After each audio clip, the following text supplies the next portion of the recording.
नमस्कार, मैं फिर हाजिर हूँ आपके सामने आपकी 10वीं कक्षा की हिंदी की वर्कशीट को लेकर। आपकी कार्यपत्र यानी आपकी वर्कशीट है 50। कविता आपको पढ़नी है हिंदी की उत्साह। यह हम रिपीट करना है, पुनरावृत्ति करनी है। यहाँ आप अपना नाम लिखेंगे, यहाँ कक्षा अध्यापक का नाम, और तारीख हमारी है दिनांक 2 नवंबर 2020। तो बच्चों, आपने पिछले कार्यपत्रकों में सीबीएसई के पाठ्यक्रम में शामिल क्षितिज भाग 2 के पद्य पाठों पर आधारित कार्यपत्रकों का अध्ययन किया एवं उन्हें समझने का प्रयास किया। अब पुनरावृत्ति हेतु सूर्यकांत त्रिपाठी निराला रचित उत्साह कविता के अभ्यास कार्य के महत्वपूर्ण प्रश्नों के उत्तर लिखिए। तो प्रश्नों के उत्तर लिखने से पहले हम कविता का अर्थ जान लेते हैं, वो आपके लिए बहुत ही अच्छा रहेगा। तो आइए आपका देखिए, यहाँ पर आपको कविता दिख रही है उत्साह।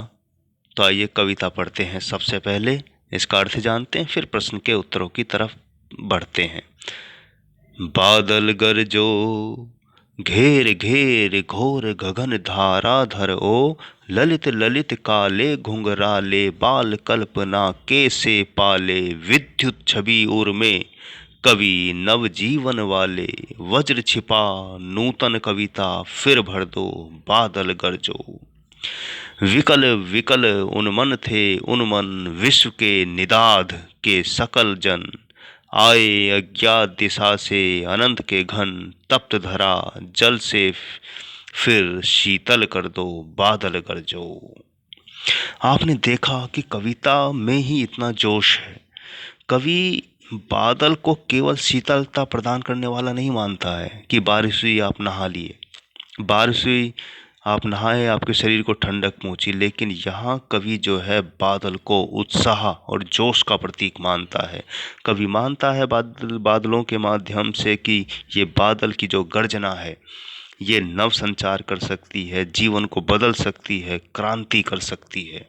तो आइए इसका अर्थ समझ लेते हैं कि इसमें कि बादल गरजो घेर घेर घोर गगन धाराधर ओ, ललित ललित काले घुंघराले बाल कल्पना कैसे पाले, विद्युत छवि उर में कवि नवजीवन वाले, वज्र छिपा नूतन कविता फिर से भर दो।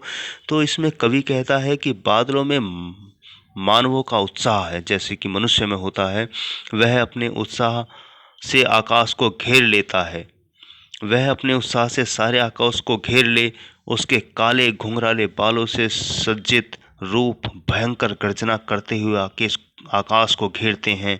वे कल्पना के विस्तार यानी कल्पना इतनी बड़ी हो जाती है, इतनी घने हो जाते हैं वो बादल, अर्थात दूर दूर तक फैले हुए हैं। इसलिए कवि बादलों को संबोधित करते हुए कहता है कि वे अपने पौरुष से सारे संसार को नए जोश से भरते हैं। यानी कवि जो कि कह रहा है कि पूरे आसमान को घेर लो, धाराधर होता है बादल, ललित ललित यानी सुंदर सुंदर, काले घुंघराले यानी बादल आपने देखे होंगे जैसे घुमड़ घुमड़ के घुंघराले टाइप के काले काले लगते हैं। बाल कल्पना कैसे पाले, बाल कल्पना कैसे पाले यानी कि बच्चों की जैसी कल्पना की तरह हैं ये बादल। विद्युत छवि उर में, और ऐसा लगता है जब देखा होगा आपने बिजली कड़कती है, ऐसा लगता है कि आसमान के दिल में बिजली कड़क रही है। यानी विद्युत छवि उर में कवि नवजीवन वाले, कि हे कवि विद्युत छवि यानी ऐसा जोश और उत्साह भर दो। वज्र छिपा नूतन कविता, वज्र होता है एक तरह का शस्त्र, वज्र छिपा नूतन कविता फिर से भर दो, कि एक नई कविता के माध्यम से जोश भर दो हे बादल गरजो। अगला है हमारा कि विकल विकल उन्मन थे उन्मन। तो कवि कहता है विकल विकल यानी व्याकुल बेचैन, उन्मन उदास, यानी कि आपके आने से पहले हे बादल, आपके आने से पहले कि सारी धरती के लोग व्याकुल यानी बेचैन थे, उदास थे। विश्व के निदाद के सकल जन, यानी विश्व के निदाद के सकल घन, निदाद होता है गर्मी, गर्मी और ताप के सकल जन की पूरी जो दुनिया के लोग थे तुम्हारे बादलों के गरजने से पहले, बरसने से पहले गर्मी से परेशान थे, तपे हुए थे, जले हुए थे, आए अज्ञात दिशा से अनंत के घन, और ऐसे में आपने कृपा की और अज्ञात से चारों तरफ से घेर घेर के घोर घोर से एकदम से इतना रूप आपने बादलों का ले लिया कि तप्त धरा जल से फिर से शीतल कर दो, और ये जो तपी हुई धरती है अपने जल से फिर से ठंडी कर दो, शीतल कर दो। तो यहाँ बेचैनी है, गर्मी के कारण परेशान हैं लोग, सब कुछ है, तो कवि बादलों से प्रार्थना करता है कि तुम अपनी ठंडक से, अपने इससे जो धरती गर्मी है, लोग परेशान हैं, उसको शीतल कर दो, ठंडा कर दो, हे बादल खूब बरसो। तो आपने देखा इस कविता में कवि जो है बादलों को केवल बादल नहीं मान रहा है, उत्साह का प्रतीक मान रहा है, जोश का प्रतीक मान रहा है, और जीवन में क्रांति करने का प्रतीक मान रहा है, और संकेत कर रहा है कई तरह से। तो बादल केवल बादल नहीं है, वो उत्साह है, हमारा जोश है, जो इस संसार में क्रांति बादलों के माध्यम से कवि करवाना चाहता है। तो आइए बढ़ते हैं हम प्रश्न के उत्तरों की तरफ। तो हमारा पहला प्रश्न है, कवि बादल से फुहार, रिमझिम या बरसने के स्थान पर गरजने के लिए कहता है, क्यों? तो आइए इसका उत्तर देखते हैं प्यारे बच्चों।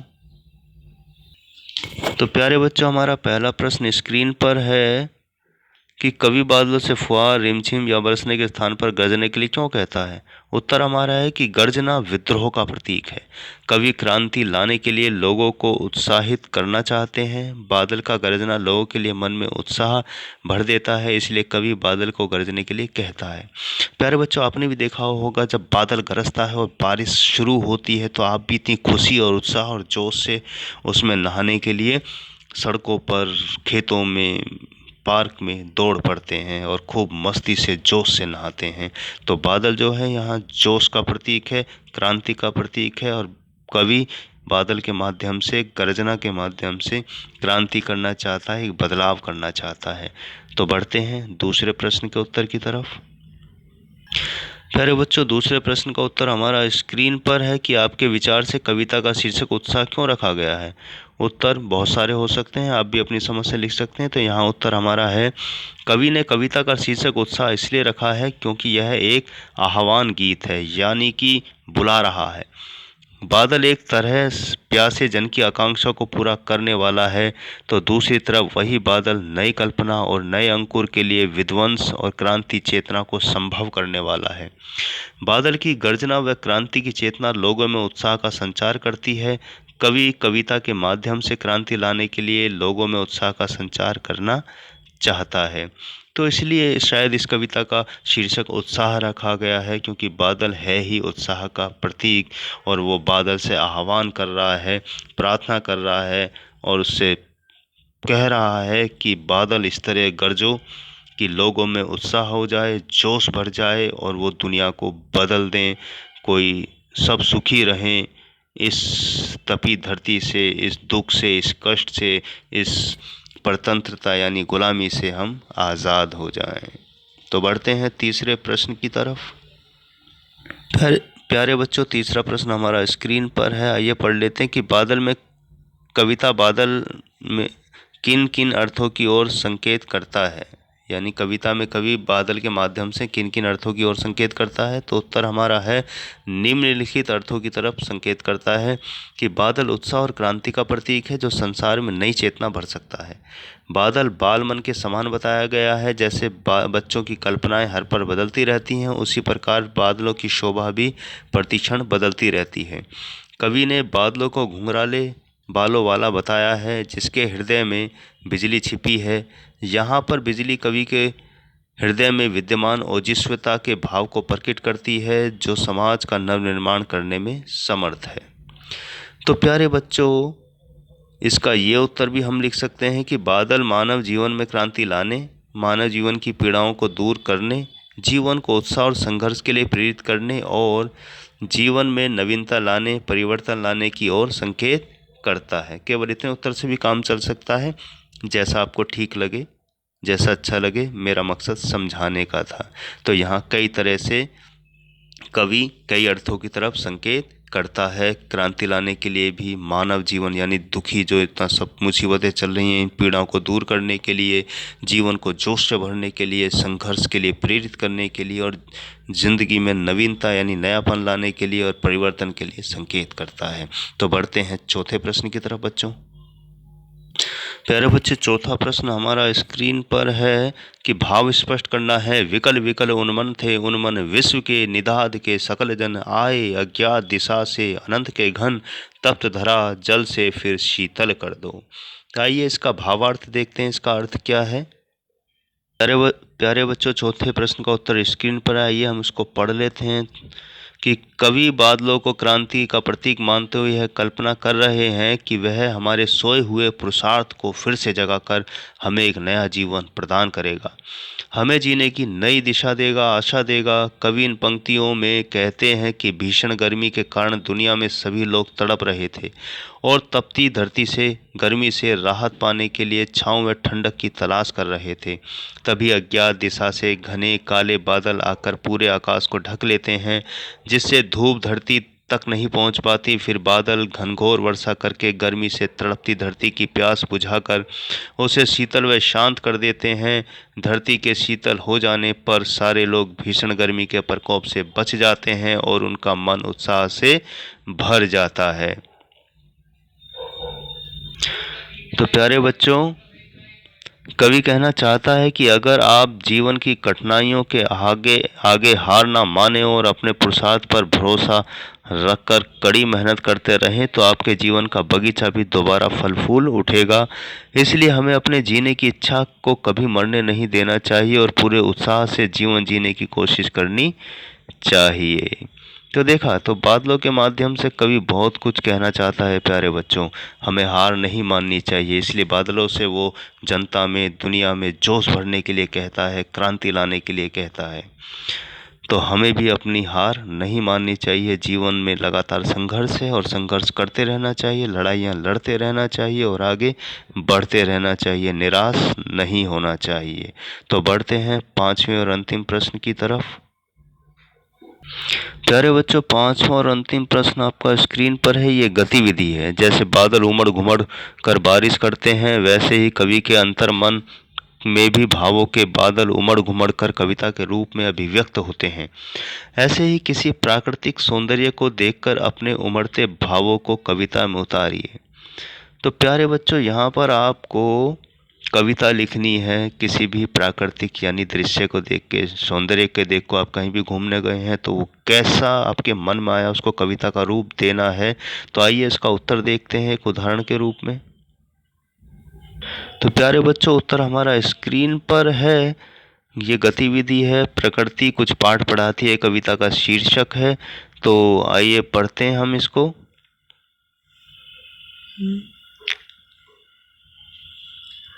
प्रकृति कुछ पाठ पढ़ाती है, मार्ग वह हमें दिखाती है। नदी कहती है बहो बहो, जहाँ हो पड़े ना वहाँ रहो, जहाँ गंतव्य वहाँ जाओ, पूर्णता जीवन की पाओ। वृक्ष कहते हैं खूब पलो, दान के पथ पर सदा चलो, सभी को शीतल छाया, पुण्य है सदा काम आया, अकड़ किसी की टिक पाती है, प्रकृति कुछ पाठ पढ़ाती है। तो यहाँ प्रकृति को देखकर हमने उदाहरण लिए हैं, एक तरह से सीखा है कि प्रकृति हमें ये कहती है, नदियाँ कहती हैं कि बहते रहो, एक जगह मत रुको, कि जहाँ तुम्हारी मंजिल है वहाँ तक पाकर अपने जीवन को पूर्ण करो, पूरा करो। फिर अगला उदाहरण प्रकृति से है कि वृक्ष कहते हैं कि खूब फलो, और वृक्ष का काम होता है बिना कुछ लिए वो फल देता है लोगों को खाने के लिए। तो पुण्य, ऐसा पुण्य हमेशा काम आता है जब हम दूसरा के लिए उपकार करते हैं, कुछ भलाई कहते हैं। मुंशी प्रेमचंद जी ने भी कहा है, दुनिया में कोई चीज़ काम नहीं आती, लेकिन किसी के लिए किया गया उपकार सदा काम आता है। तो और अकड़ में रहना बुरी बात है। तो पेड़ देखा है ना, आंधी तूफान के जैसे भी आते हैं वो लचीले हो जाते हैं, झुक जाते हैं, फिर खड़े हो जाते हैं, लेकिन जो अकड़ कर रहता है वो कभी भी आगे नहीं बढ़ पाता है। तो इसलिए प्रकृति हमें पाठ पढ़ाती है। तो उम्मीद करता हूँ आप भी इस कविता का सहारा लेकर कुछ नई कविता रचेंगे। आपकी कविताओं का स्वागत है। कमेंट बॉक्स में आप अपनी कविताएं लिखिएगा, मैं पढ़ूंगा। तो प्यारे बच्चों, उम्मीद करता हूँ आपको आज की वर्कशीट और कविता का अर्थ और प्रश्नोत्तर अच्छी तरीके से समझ आ गए होंगे। तो मैं इसी के साथ लेता हूँ विदा। और ख़ास बात ये कि आप हाथ अपने धोते रहिएगा, बाहर निकलें तो मास्क लगाइएगा और भीड़ भाड़ में उचित दूरी का ध्यान रखिएगा। आप स्वस्थ रहें, अच्छे रहें, मस्त रहें। इसी शुभकामनाओं के साथ मैं लेता हूँ विदा। मिलता हूँ अगली वर्कशीट पर। शुभकामनाएं बच्चों।